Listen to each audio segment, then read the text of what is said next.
নমস্কার, বাংলার দিনলিপির আরও একটি নতুন ক্লাসে তোমাদের সকলকে স্বাগত। আজ আমরা পড়ব পশ্চিমবঙ্গ মধ্যশিক্ষা পর্ষদ সিলেবাসে অন্তর্ভুক্ত সিরাজদৌল্লা নাটকটি।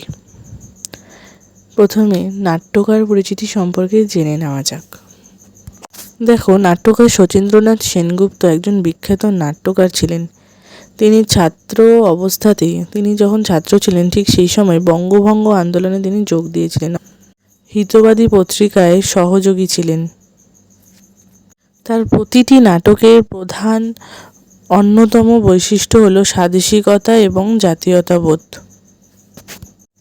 তিনি নাটক লিখতেন এবং নাট্য মঞ্চের সঙ্গেও যুক্ত ছিলেন।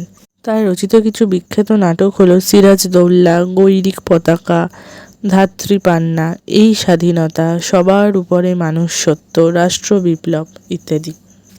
আমাদের আলোচ্য সিরাজদৌল্লা নাটকটি শচীন্দ্রনাথ সেনগুপ্ত রচিত। সিরাজদৌল্লা নাটকের দ্বিতীয় অঙ্কের প্রথম দৃশ্য। আচ্ছা, দ্বিতীয় অঙ্কটা কি? দেখো, আমাদের তো সিলেবাসে কোনি রয়েছে। কোনিতে দেখবে মেডেল দিয়ে 1, 2, 3 করে 14 নাম্বার পর্যন্ত লেখা আছে। ঠিক আছে, অর্থাৎ কোনির ওটা কোনিটা তো একটা উপন্যাস, সেই উপন্যাসের ভাগ। ঠিক আছে, যেমন এর আগে বহুরূপী পড়েছ, বহুরূপী গল্পে যেমন 1, 2 করে ভাগ রয়েছে, ঠিক ওরকমই নাটককে যেভাবে ভাগ করা হয় সেখানে তাকে বলে অঙ্ক। প্রথম অঙ্ক, দ্বিতীয় অঙ্ক, এর প্রত্যেকটা অঙ্কের মধ্যে আবার দৃশ্য থাকে। প্রথম দৃশ্য, দ্বিতীয় দৃশ্য, এরকম।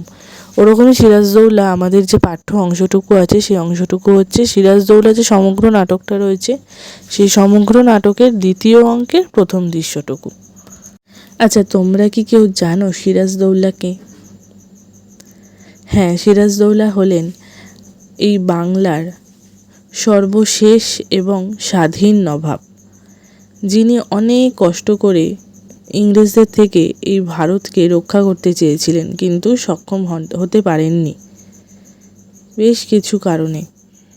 এই সিরাজদৌল্লা সম্পর্কে তোমরা এর আগে, অর্থাৎ যখন তোমরা অষ্টম শ্রেণীতে পড়তে তখন পড়ে এসছো। তোমরা সিরাজদৌল্লাকে চেনো, জানো, তার কথা জানো, তার সঙ্গে হওয়া স্বার্থপরতার কথাও তোমরা জানো। আমাদের পাঠ্য নাটকটির মূল পাঠ পড়ার আগে নাটক সম্পর্কে কিছু কথা আমি বলছি, সেটা তোমরা যদি আগে জেনে নিতে পারো তবে তোমাদের নাটকটি পড়তে বুঝতে খুব সুবিধা হবে। দেখো, সিরাজের সঙ্গে নানা কারণে ইস্ট ইন্ডিয়া কোম্পানি অর্থাৎ ইংরেজদের মতবিরোধ ছিল। এমন পরিস্থিতিতে কোম্পানির কলকাতা আক্রমণে সিরাজ ইস্ট ইন্ডিয়া কোম্পানিকে পরাস্ত করে। সেই সঙ্গে আলীনগরের সন্ধি বা যুদ্ধ হয়, অর্থাৎ কলকাতায় যে যুদ্ধ হয়েছিল ইংরেজদের সঙ্গে সেটি আলীনগরের সন্ধি নামে পরিচিত। এই সন্ধির নিয়ম অনুসারে কোম্পানির তরফ থেকে সিরাজের কাছে একজন প্রতিনিধি রাখা হয় যার নাম ওয়াটস। এই আলীনগরের সন্ধির পরেই সিরাজ কলকাতার নাম আলীনগর রাখেন এবং আলীনগরে রেখে মুর্শিদাবাদে তার সিংহাসনে আরোহণ করেছিলেন। ইংরেজ প্রতিনিধি এই ওয়াটসের সঙ্গে সিরাজের বিরুদ্ধে ষড়যন্ত্র প্রমাণ হিসেবে ওয়াটসের একটা গোপন চিঠি সিরাজ উদ্ধার করেন এবং ওয়াটসকে রাজ দরবার থেকে তাড়িয়ে দেন। সেই মুহূর্তে ফরাসি প্রতিনিধি মসিয়েলার কাছে সিরাজ ক্ষমা চান, কেননা ইংরেজদের অত্যাচারিত হয়ে মসিয়েলা সিরাজের কাছে প্রতিবিধান চাইতে আসে। ইংরেজরা এই আলীনগর সন্ধির পরেই সিরাজকে প্রায় কোণঠাসা করতে চেষ্টা করে এবং সেই কারণেই ফরাসিদের যে ঘাঁটি ছিল চন্দননগরে সেইটি তারা আক্রমণ করে। তাই ফরাসিরা সেই প্রতিবিধান চাইতে সিরাজের কাছে আসে যাতে সিরাজ পুনরায় যুদ্ধে যেতে চায়।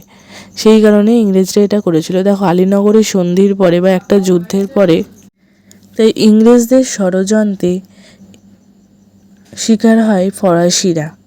সেই ফরাসিদের প্রতিনিধি একজন হচ্ছেন মসিয়েলা। সে এই বিচার চাইতেই সিরাজের কাছে আসে। যা জানতো আলীনগরের সন্ধির পরে সিরাজের প্রচুর লোকক্ষয় হয়েছে, অর্থের অবনতি ঘটেছে, তার কোষাগারে অর্থের প্রাচুর্যও কমে গেছে। তাই নতুন করে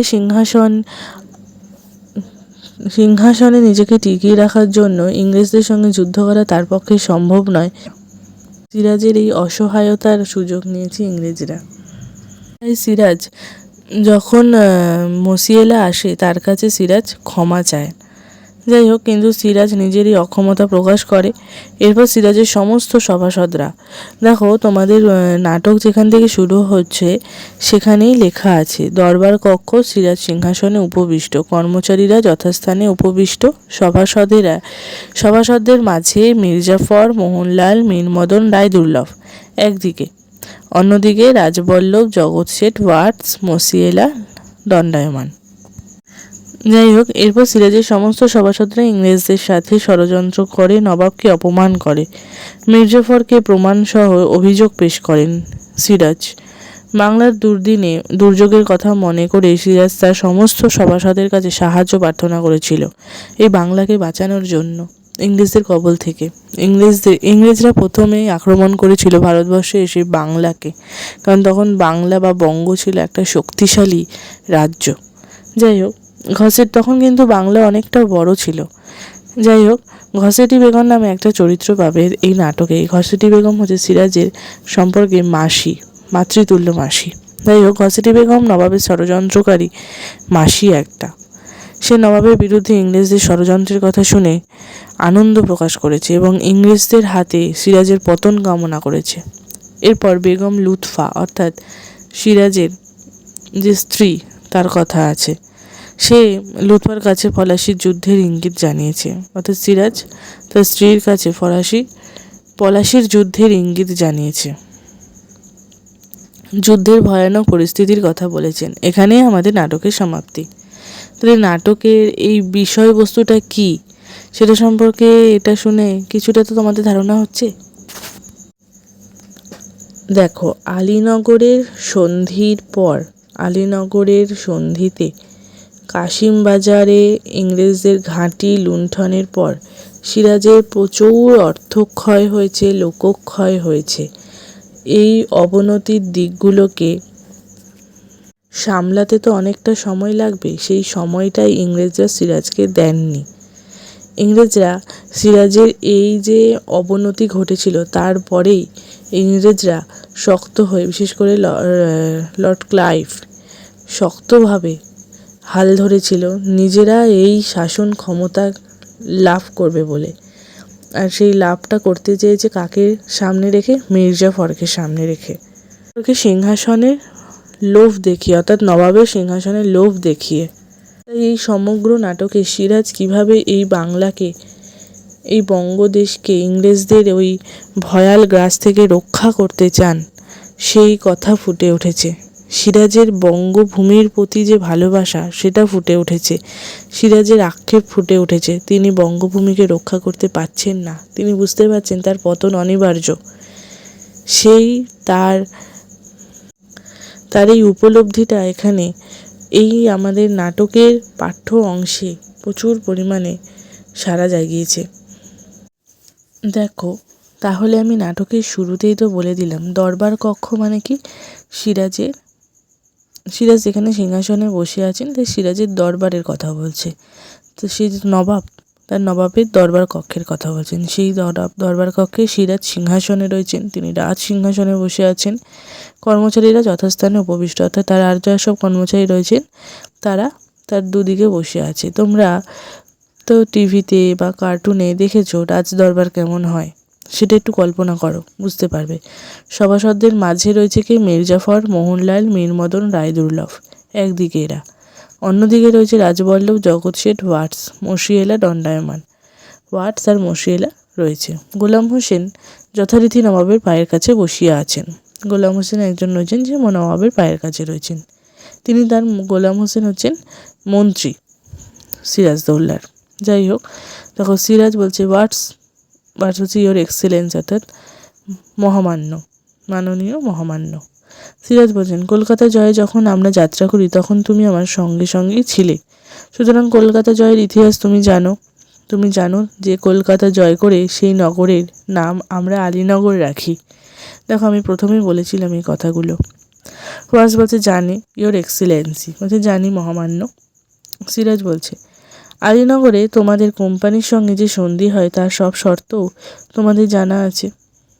তোমাদের কোম্পানি সন্ধির সকল শর্ত যাতে রক্ষা করে তারই জন্য প্রতিভূরূপে তোমাকে মুর্শিদাবাদে রাখা হয়েছে। কোম্পানি সন্ধি শর্ত রক্ষা না করলে যুদ্ধ ঘোষণার আগেই তোমাকে আমরা তোপের মুখে উড়িয়ে দিতে পারি জানো।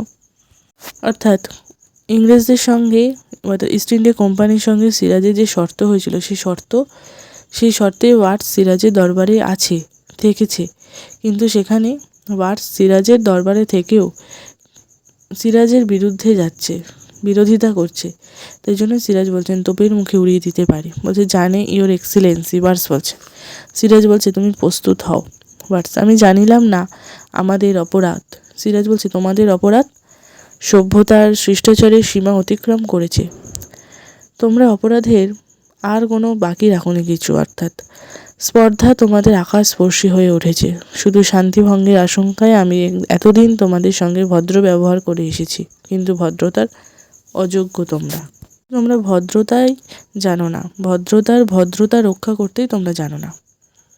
ওয়াটস বলছেন আপনার অভিযোগ বুঝিতে পারিলাম না। সিরাজ মুন্সিজি অ্যাডমিরাল ওয়াটসনের পত্র।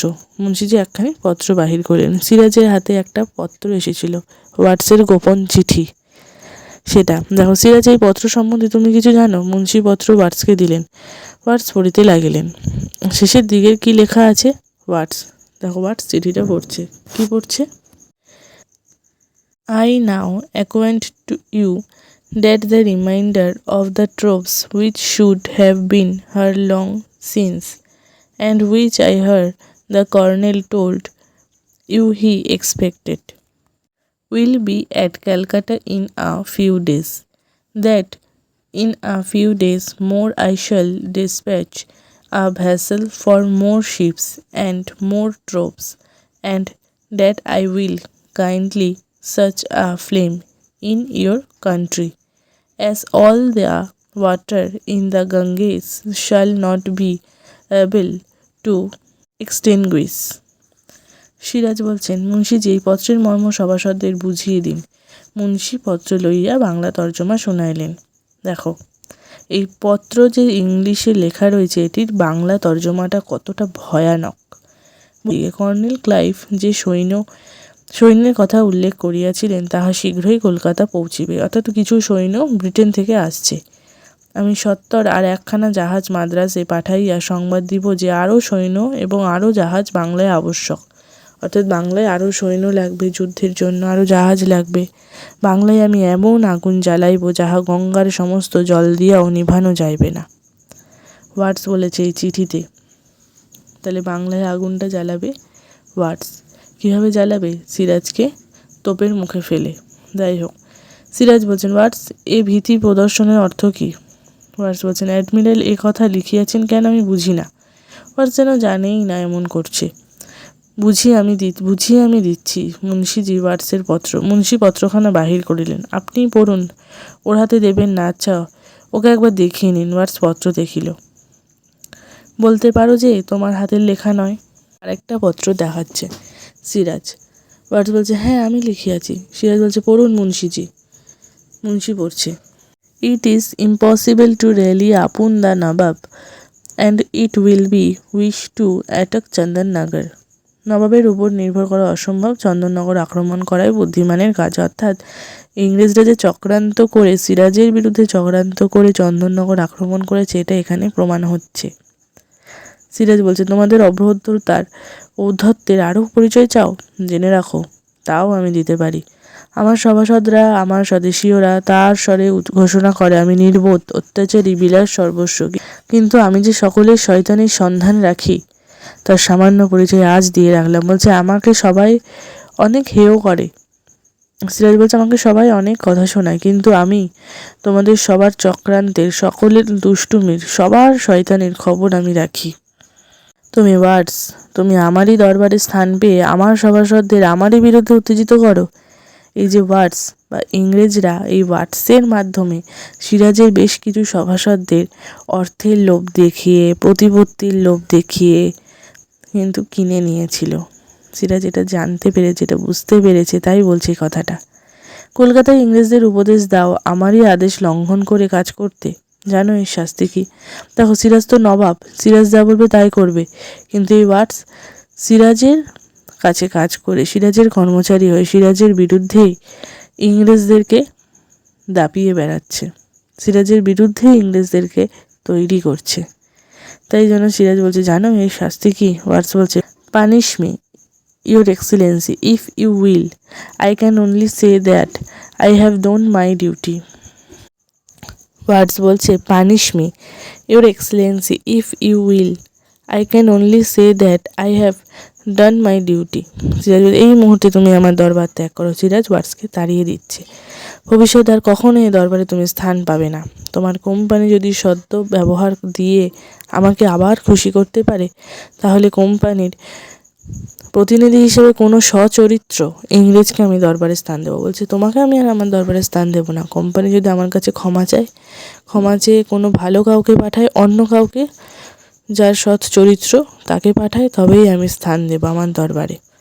তাই জন্য বলছে, দেখো তোমাকে নয়, আর তাও এখন নয়, যাও। ওয়াটস ফেয়ারওয়েল ইউর এক্সেলেন্সি। সে চলে গেল। নবাবকে কুর্নিশ করিয়ে ওয়াটস বাহির হইয়া গেলেন। এবার দেখো, রাজবল্লভ বলে যে চরিত্রের কথা বলেছিলাম, সে কিছু বলতে চাইছে। বলছে, জাহাপনা। সিরাজ বলছেন, একটু অপেক্ষা করুন রাজা। মসিয়েলা বলে সিরাজ এবার মসিয়েলাকে ডাকছে। মসিয়েলা, at your command your excellency. সিংহাসনের সামনে গিয়া কুর্নিশ করিল। মসিয়েলা সিরাজের কাছে প্রণাম জানালো। সিরাজ বলছে, তোমাদের কাছে আমি লজ্জিত। এই মসিয়েলাকেই বলেছিলাম ফরাসি যে ঔপনিবেশিক, ইংরেজরাও তো একটা ঔপনিবেশিক, তারাও তো এখানে ব্যবসা করতেই এসেছিল, এসে এখানেই রাজত্ব শুরু করেছিল।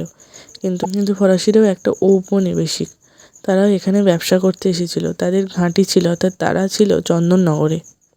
সেখানেই ইংরেজরা ইচ্ছে করে অত্যাচার চালিয়েছে। যাই হোক, সিরাজ বলছে, তোমাদের কাছে আমি লজ্জিত। তোমরা ফরাসিরা বহুদিন থেকেই বাংলাদেশে বাণিজ্য করছো, আমার সঙ্গে কখনো তোমরা অসৎ ব্যবহার করনি। বলছে, তোমরা অনেক কাল ধরেই তো এখানে আছো, তোমরা তো অসৎ ব্যবহার, বাজে ব্যবহার করনি। ইংরেজদের সঙ্গে তোমাদের বিবাদ আজকাল নয়, আর এদেশের কোনো ব্যাপার নিয়েও নয়। সাগরের ওপারে তোমরা পরস্পরের টুঁটি চেপে মারলেও আমার কিছু বলবার থাকে না। আমার রাজ্যে তোমরা শান্ত হয়ে থাকো, এই আমার কামনা। বলছে, আমার রাজ্যে তোমরা যুদ্ধ করো না পরস্পরে। ইংরেজরা আমার সম্মতি না নিয়ে চন্দননগর অধিকার করেছে। সমস্ত ফরাসি বাণিজ্য কুঠি তাদের ছেড়ে দেওয়া হোক, এই মর্মে দাবি উপস্থিত করেছে। তোমরা প্রতিকারের আশায় আমার কাছে উপস্থিত হয়েছ। দেখো, মসিয়েলা বলছেন, we have always shot for your protection your Excellency. Siraj বলছে, কলকাতা জয় আর পূর্ণিয়ার শওকত জঙ্গের সঙ্গে সংগ্রামে আমার বহু লোকক্ষয় ও অর্থ ব্যয় হয়েছে। দেখো, যেটা আমি প্রথমেই বললাম, আমার মন্ত্রিমণ্ডলও যুদ্ধের পক্ষপাতী নন। বলছে, আমার মন্ত্রীরাও যুদ্ধ করতে আর চাইছে না। এরূপ অবস্থায় তোমাদের প্রতি আমার অন্তরের পূর্ণ সহানুভূতি থাকা সত্ত্বেও আমি তোমাদের জন্যে ইংরেজদের সঙ্গে বিবাদে প্রবৃত্ত হতে পারি না। আমার এই অক্ষমতার জন্যে তোমরা আমাকে ক্ষমা করো। বলছে, আমি যে অক্ষম, আমি আর যুদ্ধ করতে পারবো না। তোমাদের হয়ে ইংরেজদের বিরুদ্ধে এই নতুন করে যুদ্ধ ডাকতে পারবো না, তার জন্য তোমরা আমাকে ক্ষমা করো, আমি তোমাদের কাছে লজ্জিত। সভা কিছুকাল স্তব্ধ রইল, অর্থাৎ সবাই চুপ। মসিয়েলা মাথা নত করিয়া দাঁড়াইয়া রহিলেন। তারপর ধীরে মাথা তুলিয়া নবাবের দিকে চাহিলেন, ক্ষুব্ধ কণ্ঠে বলিলেন, এখন মসিয়েলা কিছু বলছেন। Your excellency, you refuse us your help, your protection, with great reluctance. I appreciate your feelings. I understand the predicament you are in. I am sorry for you, and I am sorry for ourselves. We have no other choice than to leave this land, which we have learned to love. Allow me, Your Excellency, to warn you that you are in a great danger on our departure from this land. The smothered flame will burst forth and will destroy your kingdom and people. অর্থাৎ, আপনি আমাদের সাহায্য সুরক্ষা প্রত্যাখ্যান করেছেন, যদিও অত্যন্ত অনিচ্ছা সত্ত্বেও। আমি আপনার অনুভূতির প্রশংসা করি। এখানে কে বলছেন এই কথাটা? আমি কে? মসিয়েলা। আপনি যে দুর্দশার মধ্যে আছেন তা আমি বুঝতে পারছি। আপনার জন্য আমি দুঃখিত, এবং আমাদের নিজেদের জন্যও আমি দুঃখিত। তাদের এই দুর্দশার জন্য সে দুঃখিত। এই দেশ ছেড়ে যাওয়া ছাড়া আমাদের আর কোনো উপায় নেই, যাকে আমরা ভালোবাসতে শিখেছি। অর্থাৎ আমরা এই দেশ ছেড়ে দেবো, আমাদের অসুবিধা নেই। মহামান্য, আমাকে আপনাকে সতর্ক করার অনুমতি দিন যে আপনি একটি বড় বিপদের মধ্যে আছেন। মুসিয়েলা সিরাজের বিরুদ্ধে থাকা ইংরেজদের ষড়যন্ত্রের কথা সিরাজকে অবগত করছেন। এই দেশ ছেড়ে যাওয়ার সাথে সাথে দগ্ধ অগ্নিশিখাটি ফেটে পড়বে এবং আপনার রাজ্য জনগণকে ধ্বংস করবে। অর্থাৎ এই দেশ থেকে ফরাসিরা চলে যাওয়ার পরেই তার ওপরে, সিরাজের উপরে ইংরেজদের প্রভাব পড়বে, আর সেটা সিরাজকে দগ্ধ করবে, পুড়িয়ে মেরে ফেলবে যেন। সিরাজ এই কথা শুনে দেখো সিংহাসন হইতে নামিয়া আসিলেন, মুসিয়েলার সামনে দাঁড়াইয়া কহিলেন, আমার বিপদ সম্বন্ধে আমাকে সচেতন করে তুমি আমার প্রতি তোমার অন্তরের প্রীতিরই পরিচয় দিয়েছ। তোমার কথা আমার চিরদিন মনে থাকবে। প্রয়োজন হলে আমি তোমাকে স্মরণ করব। তখন যেন আমাকে ভুলো না বন্ধু। বলছে, তোমার এই দয়া আমি সারা জীবন মনে রাখবো, তোমার কথাগুলি আমি সারা জীবন মনে রাখবো। আমি বিপদে পড়লে আমাকে সাহায্য করতে এসো কিন্তু। মুসিয়েলা বলছে, I know we shall never meet. দুজনেই চুপ করিয়া রইল। ফেয়ারওয়েল ইউর এক্সেলেন্সি কুর্নিশ করিয়া চলিয়া গেলেন। সিরাজ তাহার পিছু পিছু খানিকটা অগ্রসর হইয়া স্থির হইয়া দাঁড়াইয়া রহিলেন। সিরাজদৌল্লা নাটকের প্রথম পর্বে আলোচনা এই পর্যন্তই। আমার এই আলোচনার ক্লাস কেমন লাগছে অবশ্যই জানাবে, আর সেই সঙ্গে ক্লাসটি বন্ধুদের মাঝে শেয়ার করে দিও, এবং এরকম আরও বিষয়ভিত্তিক আলোচনা পেতে হলে চ্যানেলটি লাইক করে সাবস্ক্রাইব করে বেল আইকন প্রেস করে দিও। ধন্যবাদ।